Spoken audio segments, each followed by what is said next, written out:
الحمد لله رب العالمين، الصلاة والسلام على أشرف المرسلين نبينا محمد وعلى آله وصحبه أجمعين، ثم أما بعد.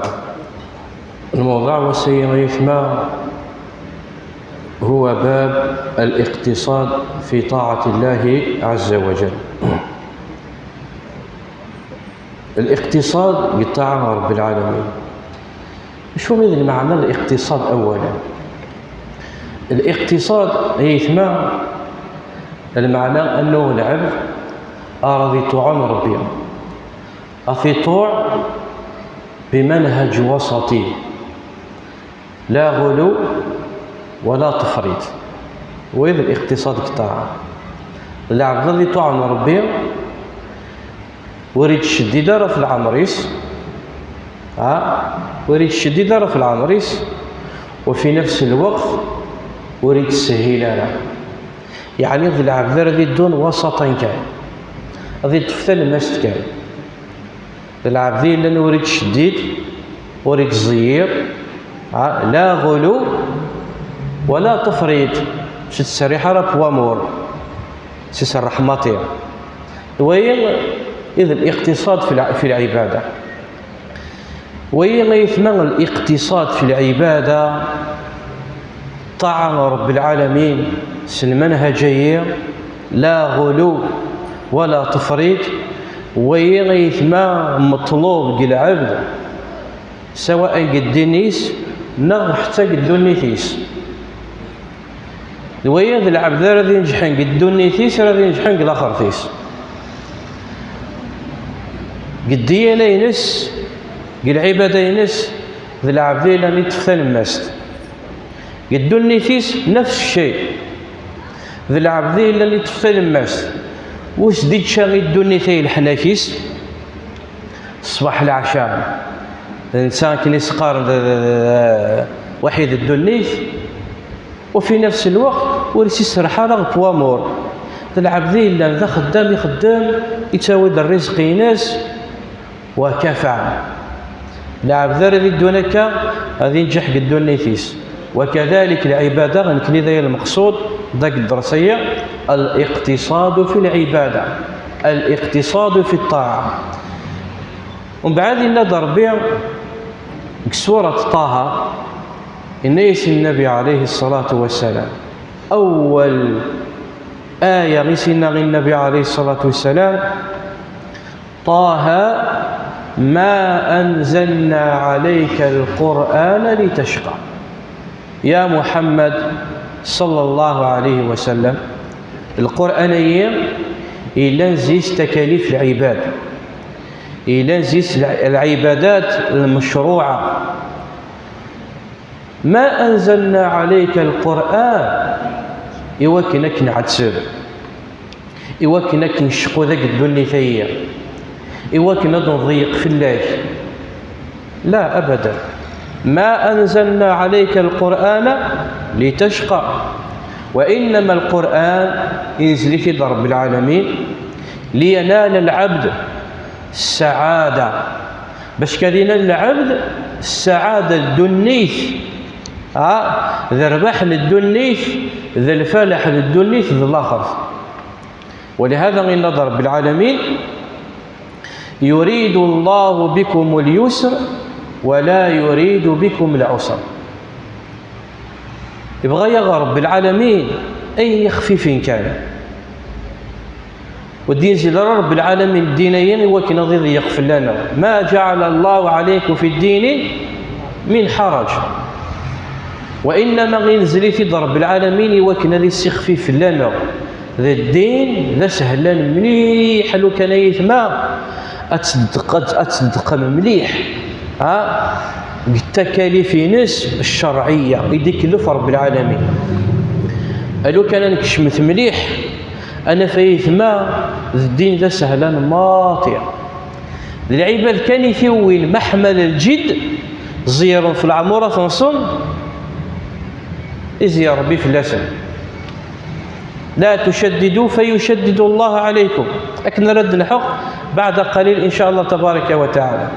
فرب العالمين الدينيين إنك الدين ده سهلان، الدين يسهل المطيع، دين يسر، يريد الله بكم اليسر ولا يريد بكم العسر. الحديث مزوار شوى راه نبداو زيس، والحديث ينزرات كم من مرة، وهو حديث عائشة رضي الله عنها أن النبي صلى الله عليه وسلم دخل عليها وعندها امرأة، قال: من هذه؟ قالت: هذه فلانة تذكر من صلاتها. فقال النبي صلى الله عليه وسلم: مه عليكم ما تطيقون، فوالله لا يمل الله حتى تملوا. كشمد النبي عليه الصلاة والسلام خميس يفدى غول سيوف تمطوط يسقسى فلاس: يا عائشة من وسينا ناس يا رسول الله سيئة معروف تاع العباد تتصلى خلا تتصلى بزاف، فلانة تذكر من كثرة صلاتها تتصلى خلا يا رسول الله سيئة تسنفي الخلا. شو سيدنا النبي عليه الصلاة والسلام ثنوى أنه ذي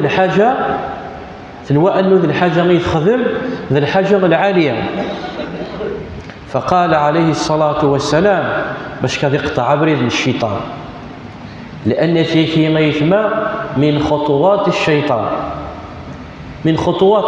لأنه الشيطان يتكشم حتى باب العبادة، حتى ثبورة العبادة يزمر ديك شمزيس. فباش كيقطع بريديه الناس النبي عليه الصلاة والسلام مه كلمة نهي وزجر. صليت الصلاة أمر رب العالمين الصلاة العالي وليك زلان، ومع ذلك الناس النبي عليه الصلاة والسلام مه يعني إنهاس، كلمة نهي وزجر يعني الناس كلها تكف عن هذا، الناس تحبس بوكاش شيء. إنهت النبي عليه الصلاة والسلام قل لها أن تكف عن هذا عليكم ما تطيقون. ظلت كان يتزمر عبث رب العالمين كان يسعي من الطاقة وتكليف ثرى من نول، لا يكلف الله نفسا إلا وسعها. فوالله رب العالمين جل جلاله لا يمل حتى تملوا، بمعنى أن رب العالمين ورق تعارى الثواب قلعب ورق تعارى الأجر قلعب ورق تعارى الحسنات حاشا ماذا تحبصت العبادة لله.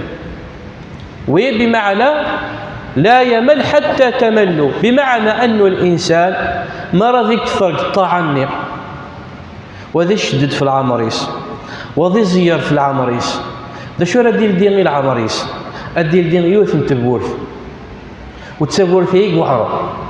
وما أكثر الناس يثما يدي تغلين تبورث هيك إيوا شو وديك شي مالك في الماس وسطا يكشمت كان يزير إيمانيس يعل تسنتل في العمريس يخنق إيمانيس يوطي يوث نتبورث قامس الملل والكلل الحق الديكوتي العبادة اللي ديكوتي يكشمت الله يبارك يتزلى ومع ذا زوح القميص ومع ذا زوح كنيس قال نقولوا سوا ومع ذا زوح السواك ومع ذا زوح الصف الأول ومع ذا زوح في النوف جزراء ومع ذا زوح سليغ ويد النار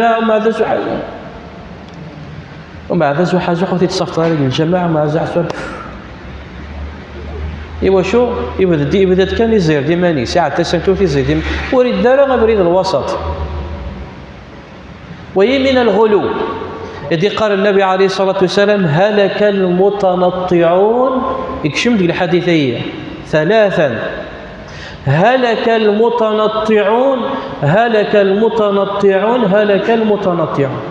ثبور ثينا يثمث وعر مليح وثي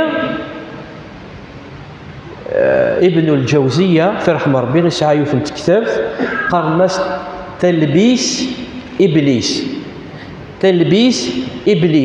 أمشي راك ديكشم إبليس الشيطان يثبور وثن وطر مرة راك ديكشم السين قباب العبادة أميش الشيطان كي ولها الخير الشيطان كي ولها الخيرين والشيطان يتولها الخير خطير. ميك ثبورثينا قديك شمي وشو لانه يعلم البوان فابلينش الزال خير الله كي بوسي الزوم خير الله قيم خير الله ايوا شو يبغى يعلم ذا شو الهدف ينس يبغى كي يصوت عيون الهدف ايوا ثنتبورث قرنس الملل والكلل اتصلح قطع الدرجه خلاص طفيت زيت موتور اسمها راه في تفورسيت كا كلاكوت وسط 5 ايام هكا وفي تفورسيت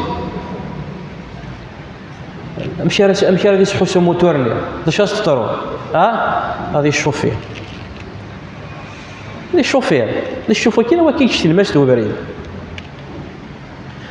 بارابور وين هذه السنه مشى راه يدون وسط السنه وقرا يدو كبري دي طلوق كبري تكسر مرات ديال خلاكوط هذه استعفونا موتورني وين المقصود كاع عارف الا غندار تستعفوت الا غندار الوقت النشاطينيش اتكسيري لي وين الوسط العباده الاقتصاد قطاع رب العالمين الا لا غلو ولا تفريط اللعب ذكر سترم بدت هذه الحقايوث التبورث هذه الشوفير هذه الطرطق هذه الديكوتير باش راه يخدم هذه باندومي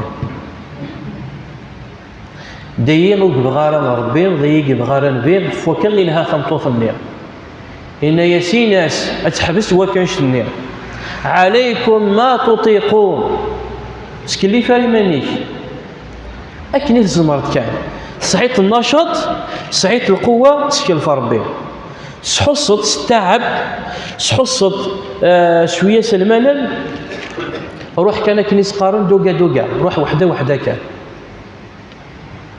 فوالله لا يمل الله حتى ما تملوا وربي وركي حبسار الله جريه من الصلاه من الصيام من الصدقه من الزكاه مهما كانت العباده ربي الله جريه وكي حبسارها حاشا ما حصلت العباده فعليكم ما تطيقون فغيثما ويسقم الاقتصاد في العباده ولهذا عبد الله ابن عمرو بن العاص رضي الله عنه الصحابي الجليل الذي رضوان ربي في الناس الزاهد العابد ذرقزي لا نسهد الدنيا ثكان وثت في طرنيس عبد الله بن عمرو بن العاص رضي الله عنه يلحقس الخبر النبي عليه الصلاة والسلام أنه يقارض لا أصومن النهار ولا أقومن الليل ما حييت إني صرف زمغ الحياة ومرة ورد تقييم الليل الحياة ومرة الحياة ومرة غير كي غتزمغ الحياة ومرة غير كي غير تقييم الليل الحقص الأخبار النبي صلى الله عليه وسلم إنيس يا عبد الله أأنت قلت هذا؟ قال نعم فقال النبي عليه الصلاة والسلام إنك لا تطيق زمرترا بالعرض إنك لا تطيق فقال عبد الله فإنيس النبي عليه الصلاة والسلام أمريث أن يصوم 3 أيام من كل شهر الناس الصوم 3 أيام كل شهر أقلي كذا الخير ضمقرا ما إلا في طبعتك كان بريد الوسط 3 أيام من كل شهر تعطيب طاري مانيش الناس الصوم 3 أيام من كل شهر الناس عبد الله بن عمرو يا رسول الله أطيق أكثر من ذلك زمراء قوى زمراء غتزم غتكفر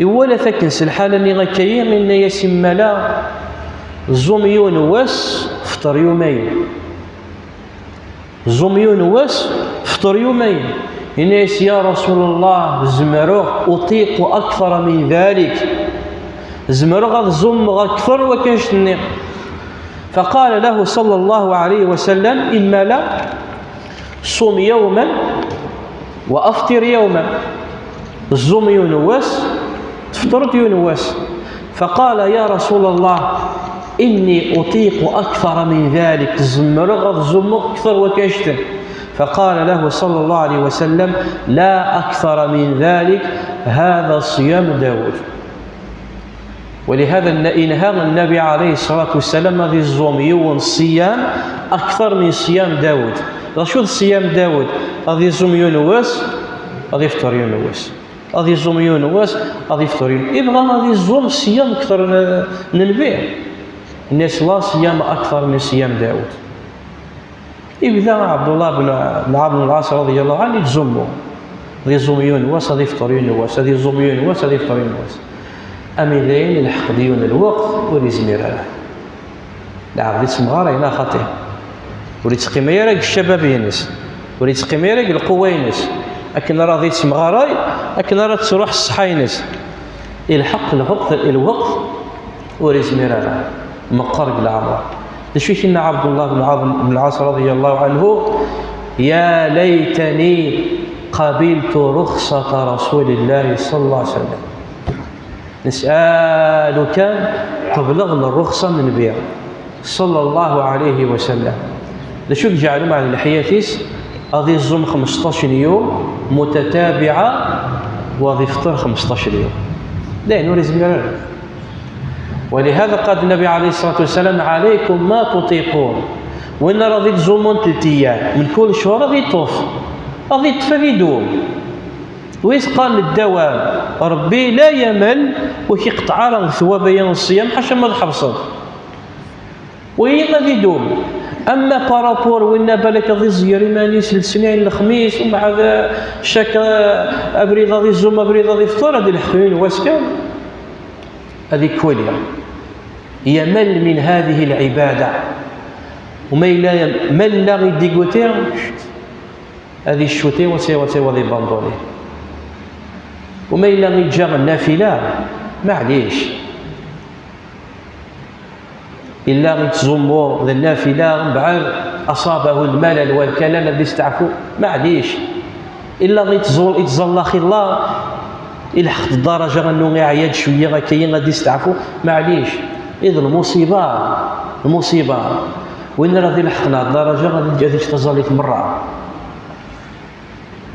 تظل مره يكشمت كان يكشم ذاك نيس قارني حتى سنتور فني غيزير ديما نيس وما عاد كان يشوتي ولا شيت نسال الله السلامه والعافيه دبري ذيك وعرب. ولهذا الاقتصاد في العباده الوين المطلوب للعبد قديني نس قدوني تينس قديني نس قدوني تينس هذه خدمه اللي استرزق وريت تضيع على الحياه اسمرا الصباح من العشاء انت غير تهمبير ورديت تصطفنا ذاك الصافي لاك الكرفير هذه خدمه كان غادي في الحياه فرح مره ازوحو دي جنيه فروح الصحه ينس ولا بالدين كيف اقتصاد في العباده. ولهذا حديث انس رضي الله عنه شو قال جاء 3 رهط إلى بيت النبي صلى الله عليه وسلم وسند 3 الصحابة غادي يرضوا ربي في الأسر غرخة من النبي صلى الله عليه وسلم.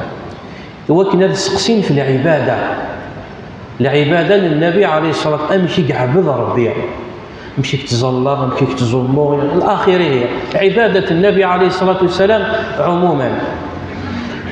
فغسمي سناد عائشة رضي الله عنها يقارد الصحابية كأنهم تقالوها ما كان حقرون العبادة للنبي عليه الصلاة والسلام أمشي تحقرون قالوا ويذن بي صلى الله عليه وسلم غفر الله له ما تقدم من ذنبه وما تأخر يعني قرن ديما ننسى عند المقارنة ويذن بي ما يعفى يسر بيه أين يقعد دل وين غيدي تسدوه ونكنير سنفهم إنسان يعني إلا قا نخدم أكثر أين يخدم النبي لأنه ربي مثلا يعفى يسر بيه أين يقعد دل أين يدي تسدوه إلا نكنير إلا قا نشمر في غننا ونخدم أكثر إكرد يونزيسن الناس والله ما رزموا الحياة مرة لأنه ولا الصوم النبي عليه الصلاة والسلام يحقريه ألور باش كتلحقوا المرتبة النبي عليه الصلاة والسلام ناغ أكثر موا أفيد الحق شوية الناس الحياة مرة كتزموا ويترين شو سنة الناس الحياة مرة كي غير تقييم غليل يكرد ويس 3 من الناس وزق جغالة لا أتزوج النساء. إيوا شو؟ لأنه قاعد قلب عليش ما إلا تزوجت تنطوفني لو دام إلا قصطعت تساويل إلا قصاوي ذا شراتش ومع الدرية ما تسقم زيسن ما تزلت فلاسن باش كي غادي يكسن زقومي مرة لا ولا أنه غتعتبل هاد الشغل في الآخر باش كنت شغولين راه في الآخر هذه تسهيق العبادة كان تغزل كان بالصيام كان كنا سوينا السلك غا قروي وكان كني فاهم كي راه يتمثلنا مفهوم خاطئ كان يفهم النبي صلى الله عليه وسلم اسمي غير يلحق الخبر غرس يفقع في اللسان شو سنين صلى الله عليه وسلم إن يسان أأنتم قلتم هذا شنو يمدين لك قالوا بلى يا رسول الله قال أما والله إني لأخشاكم لله وأتقاكم له إني أخشاكم لله وأتقاكم له لكني أصوم وأفطر وأصلي وأنام وأتزوج النساء فمن رغب عن سنتي فليس مني. الناس ولا شوني كتقرن ربي نكثر نوع والله لو كانت تبغض أين تبغض خدمت أين تبغض خدمت أين تبغض تزلط أين تبغض تزمط ولاش ويني كتقرن ربي غنشتيو ومع ذلك الناس تظلوا وذينوا أظلموا وافطروا وأتزوج النساء فمن رغب عن سنتي فليس مني. يعني في السنن النبي السنن الأنبياء مقبل بمعنى غنكني يدجال الجدود لنا جال دوال ومسقرا أزوحي الويح فزوحي فرويح أثيا غير بريد يسرنا غتسيد سكريم سلايم مالك ديا فكا ديا فكا تهمبرت قدوني فكايا تشمرت في غاليك كنيس خمتا تشي تزلحنا كيس اك ديا سلمي ما كديني سلاقه روح اس وحده دو قال دوك ازوحي فروح ازوحي في الواح ازوحي فروح ازوحي في الواح هكا قدينا كقدونيس ازوحي فروح ازوحي في الواح بمعنى انه تعتبر غير مانيش كوري ولف كاس الحقيق أكن رد الحق حديث إن شاء الله حديث أبو الدرداء رضي الله عنه. ولهذا يقال النبي صلى الله عليه وسلم حديث أبي هريرة رضي الله عنه سلمسيت ما غير حديثين وذوين إذا المقصود دين غد نقار العبد رضي زيرني مانيس وذي عرف أكنيس قال ثمرة عقيق فيس وذي خنقي مانيس وغادي تسالي كلاكوت يتبوسي ميمانيس كلاكوت هذه الحق كان هذه الشوتين هذه كولين هذه الشوفير وهذه كلش. نعم بعد الأذان إن شاء الله.